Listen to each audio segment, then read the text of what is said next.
debored of it all. Oh, I like that.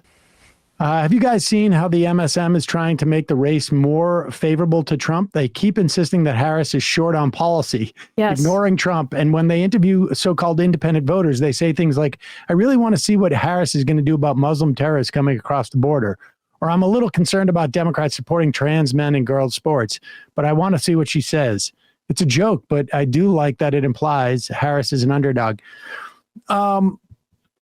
David Dayen and I pre-recorded an interview yesterday, which I think we're going to probably play on Wednesday, which is in part about this. It's about Harris's economic platform, but it's also, and she has adopted apparently all of the sort of Biden policies that he came out with in the final weeks of his campaign, and these new ones, some of which are okay, some of which are, but clearly has attracted like hostility from places like the Washington Post and sort of the Catherine Ramples of the world and the Jonathan Chaits of the world. The Washington Post opinion like editorial board came out with an article after she came out with her anti-price gouging plan and said that price gouging is not causing inflation, which is factually inaccurate. And like they're upset. The front page of the New York Times this morning was Harris big on vibes, light on substance. And like, we were critical of the fact that she hadn't sat down for a full-length interview. I mean, at least I would. I wish she would. And yeah, at the beginning we didn't have a platform, but this was after she rolled out the price gouging and the housing ideas, which are infinitely more substantive than anything Trump has said. So it's odd framing after she rolls out the specific policy items to then say, well, light on substance. No, you just don't like the substance because it targets price gouging, which we know is the primary driver of continued inflation, and it's just documented in the yearly earnings reports of these corporations, where supply chain issues during COVID were a big driver of inflation. Prices went up. There were work backlogs. There were just logistical issues because of the pandemic. Then those logistical issues gradually improved and it returned to a kind of normal supply chain, and prices stayed up. And what do you know? These corporations and these monopolistic food, and particularly like poultry, beef, meat producers and grocers, recorded record profits. So if they are not artificially inflating prices and then taking home record profits just to continue, like, what else could it be? And the fact that a major paper owned by Jeff Bezos, by the way, makes that claim without any evidence is astounding to me. I just realized. Go ahead. Well, Robert Reich had a tweet that I just had saved. The food company profit increases since inflation peaked. Cheesecake Factory, 471%. Mm-hmm. Cal Maine, 268%. Jack in the Box, 213%. Chipotle, 110%. Starbucks, 47%. Cisco, 43%. And they spent over $10 billion collectively in stock buybacks. Look, here's the argument that we're hearing here. We know, first of all, here's some facts that we know. We know that inflation spiked all around the world. And the argument that we hear from the right, and we hear from people like Washington Post, and we hear from like, I went down like a Instagram wormhole that I shouldn't have gotten involved in, but I, started posting on, these like financial guys who talk about politics. The story they want to tell is that the inflation came from the money that was injected into the economy by the government. This is the story they want to tell. That the trillions of dollars from the American CARES Act, now they don't mention the Inflation Reduction Act either, for whatever reason, because that's not a convenient one, because that money's still flowing in. But that too many people got money from the government and it created inflation. They cannot address the fact that inflation happened all around the globe, yet nobody came close to injecting that kind of money into their system as a function of GDP as America did, because a lot of those places already have these support mechanisms that we instituted for this brief period of time.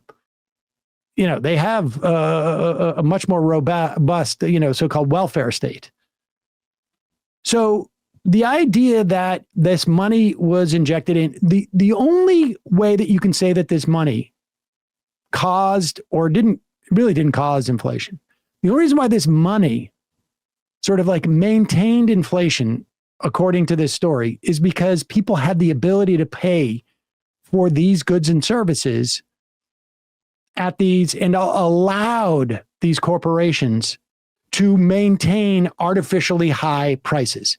If you look at the profit margins across the board after the initial sort of like problems with logistics and whatnot, and getting labor to come back because they didn't want to die from COVID. If you look at the profit margins, if they go up, that means that they're being supported by Americans' willingness to pay. But you don't have a lot of options if eggs cost extra money. You don't have a lot of options to do this stuff. And so should the answer be we need to immiserate the American public so that prices go down? But the bottom line is they still want this differential to exist. You can immiserate Americans and then prices are here. You immiserate Americans' ability to spend is here. You immiserate Americans, so then eventually prices have to drop back down here. They still want this dynamic. They don't want any type of dynamic that says, oh, we're going to get rid of your medical debt. Oop. We're going to get rid of your college debt. Oop. In fact, we're going to make your health insurance not be such a huge burden on you. And then you have the ability to spend on other things, which means that you don't have to work as much, maybe, which means that labor costs go up, which means that the differential between the CEO and labor, the differential between the board of directors and labor, the difference between the shareholders and labor closes. That's what they're afraid of. When they say that inflation is caused by government providing support to citizens in the form of child tax credit, in terms of like free health insurance, even though it was paid in an inefficient way through COBRA, extended unemployment, whatever these benefits are, the reason why they are afraid is because they need this differential in income and wealth inequality between CEO, the capitalist class, whatever you want to call it, and labor, essentially. They need this to exercise control. And when there's any hint of government spending not being repudiated, they freak out. And they're freaking out because there is a fight. As David Day and and I discussed in our interview, which we're going to play on Wednesday, that Kamala Harris is a jump ball. She is a jump ball. There are people on both sides. Make no mistake about it. There are people on both sides, but she doesn't owe any favors to anybody coming out of that primary, because there was none. Yep. She has raised her money from all sorts of different sources. She has advisors who are the, as far as I can tell, very suspect. She has advisors that are good. She's adopted some of the Biden team that has brought us, some very good. We're talking strictly on an economic front policies, and so we shall see. But it is fascinating. We're watching this war play out in a way that I don't think I've seen, because it is a jump ball. You just don't see general election candidates being this much of a jump ball because of the bizarre way in which she became the candidate. And so that's why I think it's really motivating that particular backlash in the press over these policies and claiming that they're not substantive, which it's just hilarious because Trump came out and did a press conference at his Bedminster golf course in front of Folgers and cereal, supposedly to talk about the economy. And he didn't mention anything about the economy whatsoever. Like, my meat's going bad. Jeff Stein of the Washington Post, not the, of course, editorial board piece, had a point that I just thought was really good a few days ago. He just said, one really striking thing, the number of L's the business lobby is taking. They begged Trump to back off 10% universal tariff. Today, he floats 20%. They begged Biden to cool it with corporate price gouging talk. Today, Harris floats federal price gouging ban instead. And I don't find Trump's any promise that Trump is making sincere in that way, but I do think that it's interesting because the Democrats perhaps have an understanding of these monopolistic companies. They will drive up prices, then they'll blame the government for inflation. And so there's no, if you appease them, right, then the Democrats are hurt electorally because, of course, the price of things keeps going up. But then they're not going to do anything voluntarily, and they'll just blame the Democrats for inflation again, right? So I think that they're taking the fight to the press and lobbying them to basically take this more seriously because they're not getting the response that they initially wanted.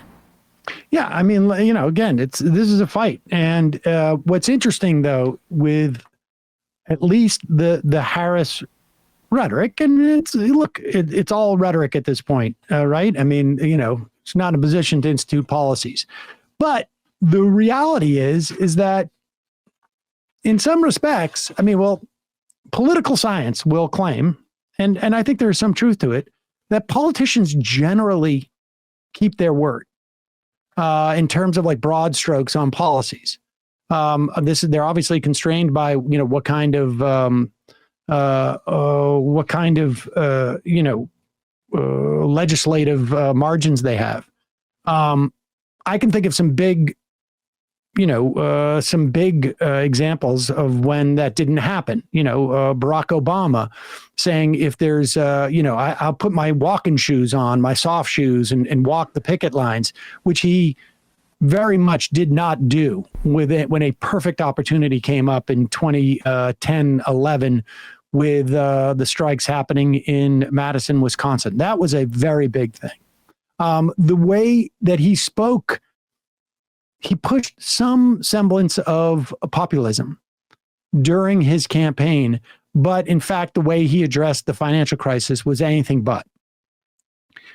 Democrats paid a huge price in that regard, lost 1,000 seats in terms of federal, state wide seats across the country over the course of the Obama administration. In fact, they also ended up losing the presidency and the Supreme Court. Now, I don't believe that Democrats, quotes, can learn anything, as an entity, but it's going to stain Obama's legacy without a doubt. In retrospect, he is going to be perceived as a much worse president than he was, I think, when he left office, 10, 15 years from now, in comparison to even, I think, Biden's administration. There's going to be a lot of failures there. And you get Donald Trump after 8 years of being president, you got to ask yourself why that happens. The constituency, and what happens is when you campaign in a certain way, and remember, Hillary Clinton tried to do this, right? Famously, I think it was Schumer or Rendell had said, for every blue collar guy we lose in Pittsburgh, we're going to gain 2 in the suburbs of Philly. They were trying to fashion an electorate. And remember, the electorate's fashioned around the margins, right? 95% of these people are already, we already know who they are going to be voting for Harris and Trump.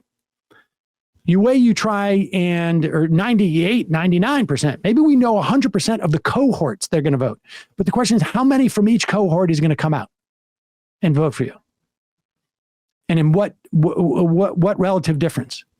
And I think that the Clinton campaign was trying to fashion an electorate so they could get this grand bargain with Paul Ryan. Schumer is on board, is on record of saying, like, in October of that year, I have Clinton, I have Ryan, and I've got Schumer, referring to himself in the third person. I don't know why.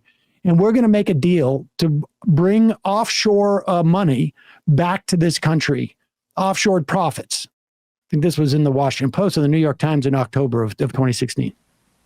And the idea was that they were going to fashion a constituent that would embrace this deal so they could deliver for that constituency.